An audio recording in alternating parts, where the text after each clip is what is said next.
My name is Thabang from the University of the Free State. I'm going to present on this topic, the expanding community engagement through capacity building for NPOs in rural areas, looking into Qwaqwa, the Eastern Free State. Firstly, I would love to do the introduction. I'd like to do the introduction where I really engage into how did I come with the idea of the community engagement and capacity building within the NPOs. NPOs are crucial in facilitating community development by addressing various social, economic, and environmental issues where they are located. The main wording here is facilitating. They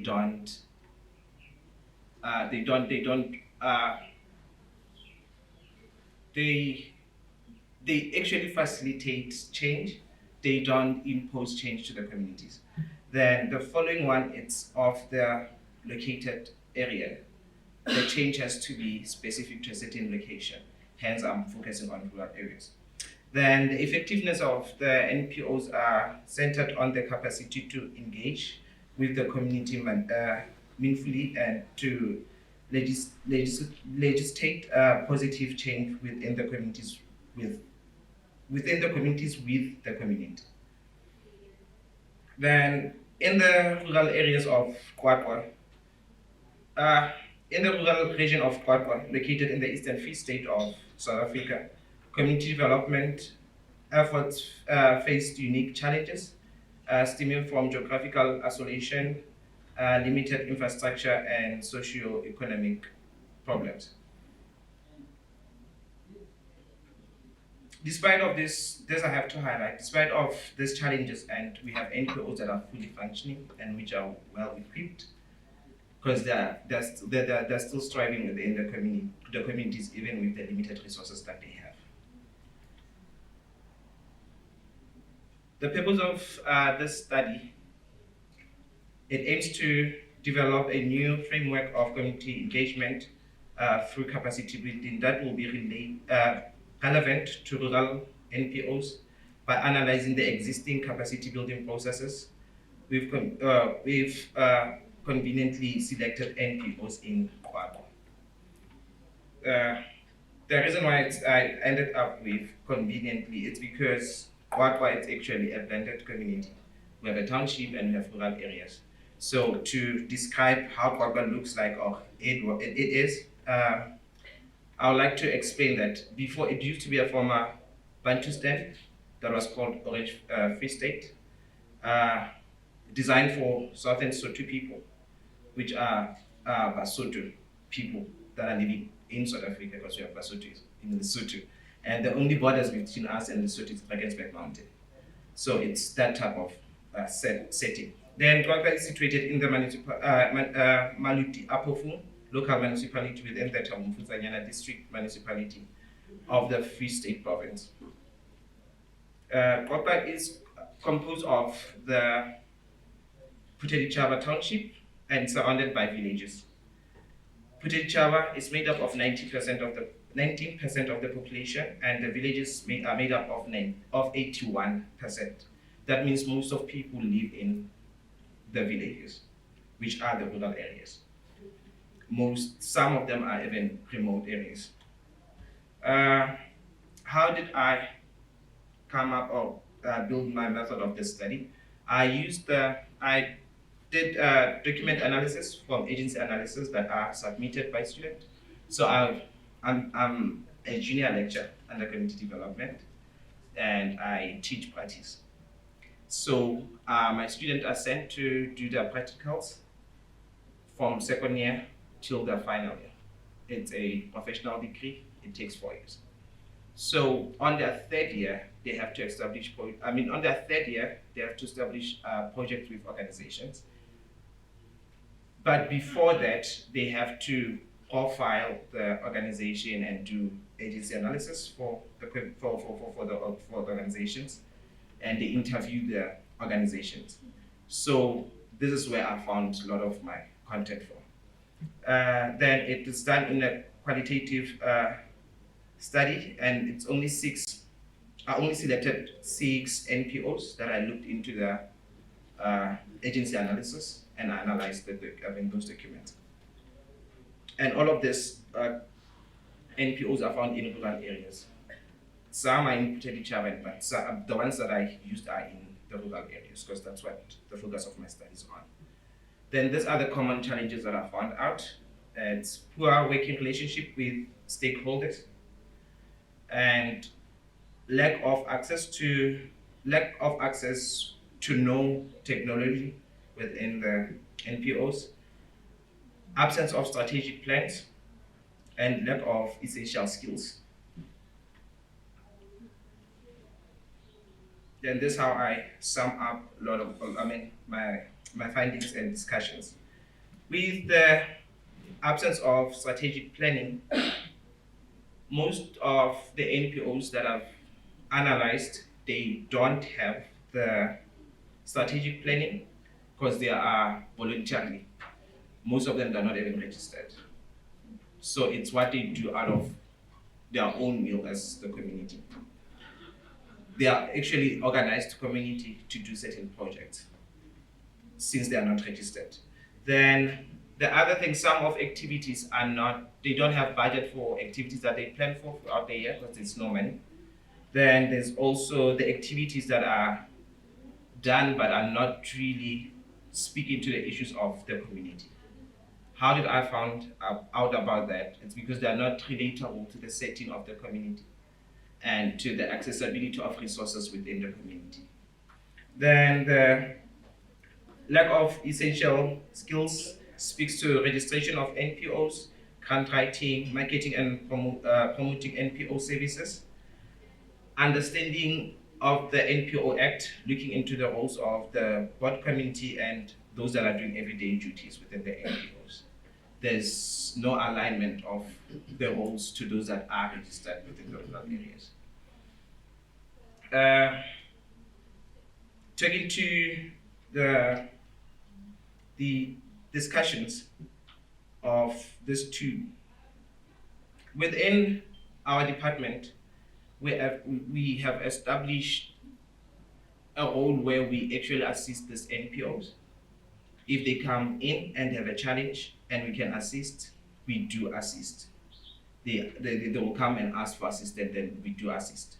Then the other way and the other method that's been working for this year, it's for those students that we put on placement to take on the projects and to build a project that will actually capacitate the NPOs based on their own needs, like grant writing skills and registration of the NPOs. For the past 2 years, we have done grant writing and registration of NPOs.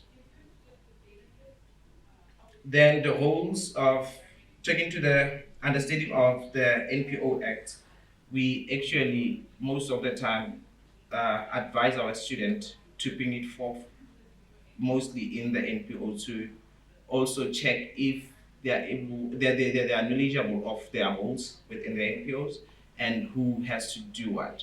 Because funding end up missing within the NPOs because the board committee and the everyday daily workers of the NPOs don't really get their roles. And then the NPOs ended up not knowing what happened to the money.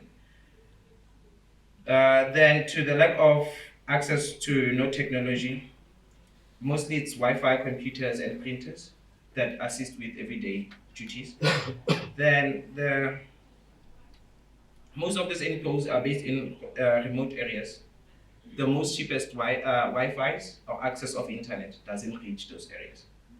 The only solution that they have most of the time is to use their phones, which I also personally experience when I have to work from home. I can't access Wi-Fi using the cheapest Wi-Fi connections that are there in South Africa. I can only use my router. So other NPOs cannot afford that because it's quite expensive. Then the poor working relationships talk to the dependency syndrome that occurs within the NPOs, where the donors the donors or the sponsors end up controlling all the activities that are done within the NPOs, and then now the NPOs activities doesn't talk to the needs of the community. So those are most of the challenges and the findings that I found out from this research. So my discussion to that is that if the NPOs can find more donors, they'll be able to be in control of their own activities because they won't be worshipping one donor that brings the money within the NPOs. So with that said, again, finding donors, actually having to do grant writing, it's a skill that's also lacking within this NPOs. So there's really long and hard work that needs to be done. So this is what I've framework. I just said the framework and not new framework because I believe this will talk to the basics of community development, to the basics of community development and for community engagement.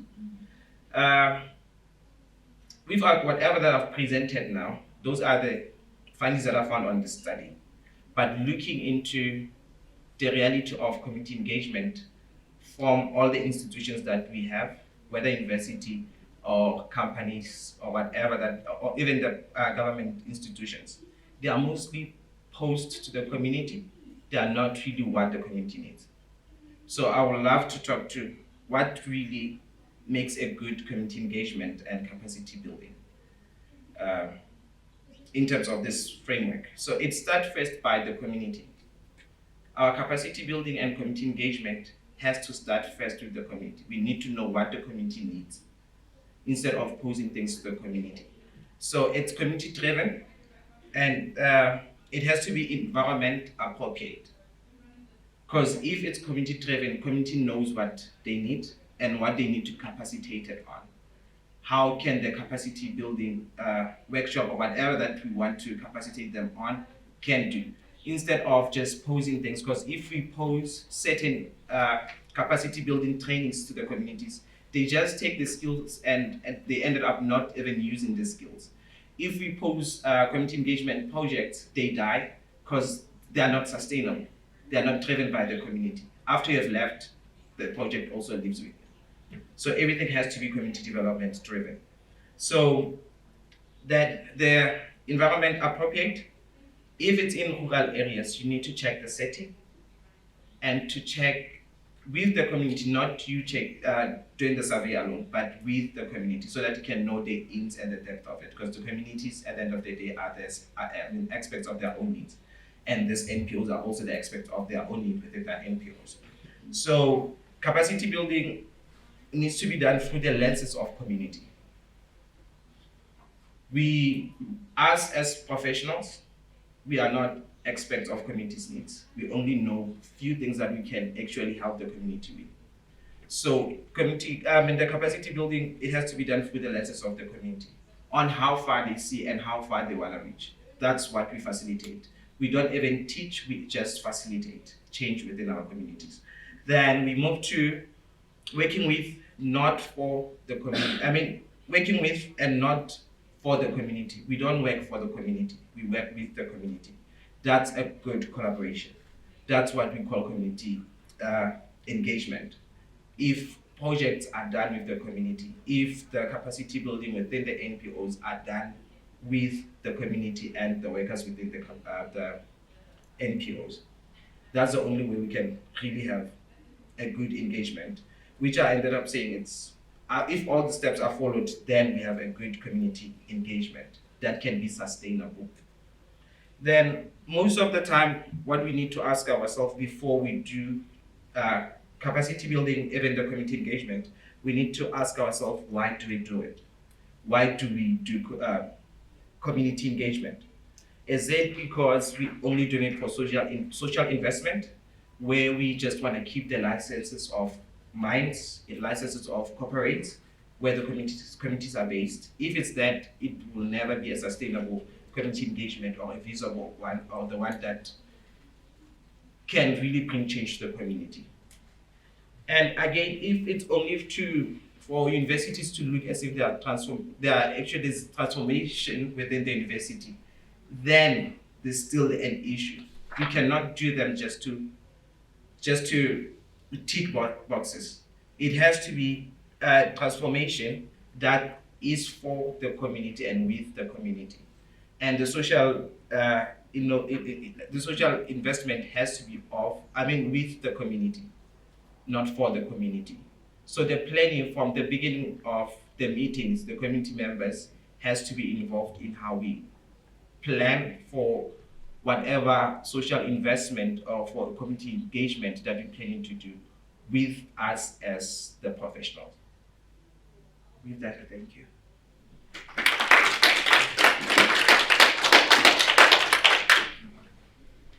Comments, questions, colleagues? Are you able to tell us the work that the NGOs are doing with disabilities, with childcare, etc.? Currently in our community, we're struggling with drug addiction. So there's the ones that are dealing with substance abuse. There are those that are dealing with skills development. There are those that are dealing with what's this? Doc, please assist. So GBV, issues of childcare, Yeah. Food security as well. So yeah, you shouldn't be but currently they have excluded the early childhood into the NPO space. They're now dealt with under education. Yeah. How distant are the NPOs from each other? Is there any possibility of community of practice, or are they too far because of the rural setting?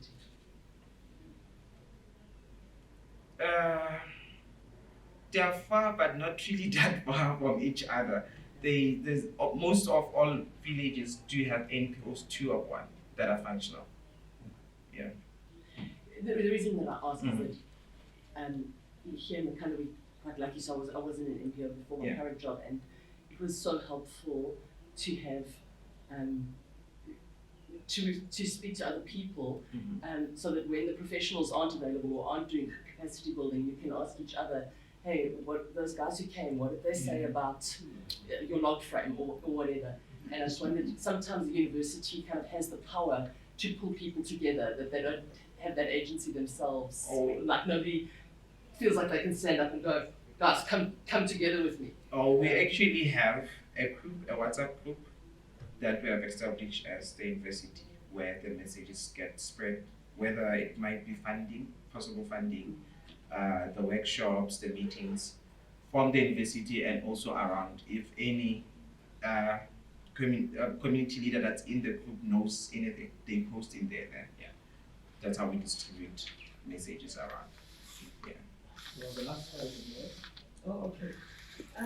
Thank you for a very insightful presentation. You mentioned a number of challenges that are being faced by these NPOs, and I cannot help but, my heart goes out to them because, one would imagine that they are trying to make a meaningful difference in the communities. But, with the infrastructure challenges and technological challenges, they are unable to make these kind of fruitful contributions. And so with all this, it's a long list of challenges that you've mentioned. Have you come across NPOs that, despite the odds, all these challenges, but they are able to thrive? Yeah, looking at my last bullet point here, I've explained that our approach that we work with, they do strive. They mostly focus on ABCD approach, where it's asset based, not problem based. So they really, really work with what they have. They make sure that whatever that they have works for the community. They are not really problem based. Despite all of these challenges, they are still striving. and there are those that have been there for years. Yeah. I think what you take into it also explains how the rural dwellers have been surviving all of this year. We now, like city dwellers, we think they are really, really struggling, but it's their lifestyle, that's how they have been doing it. They don't see it as poverty or as struggles. What we're trying to do is to make things easier for them. Yeah, to them, it's the way of life. They've been living like that. It's not really absolute poverty that we can think of, that we actually think of. It's just a minor development that we want to bring in and the new ways of doing things, not really saying they are that struggling. No. To them, it's the way of it's the way of life. We forever had NPOs. Not even before the term NPOs, we had Ubuntu, the way of life to each other. So to group this and to name it doesn't change how we've been doing things in rural areas. I'm also a rural boy, so I know how we survive. Yeah. You can, in conclusion, I just have a comment. I run a music project up in Georgia, and so I just have really loved your presentation because it's so real, and many of us that work in these spaces, and you don't always have it in the academic space. These are the practicalities that we're dealing with, and yes, we survive. We make a way. Yeah. We're not actually surviving, we live. Yeah, surviving looks as if survival. No, we live. Thank you so much.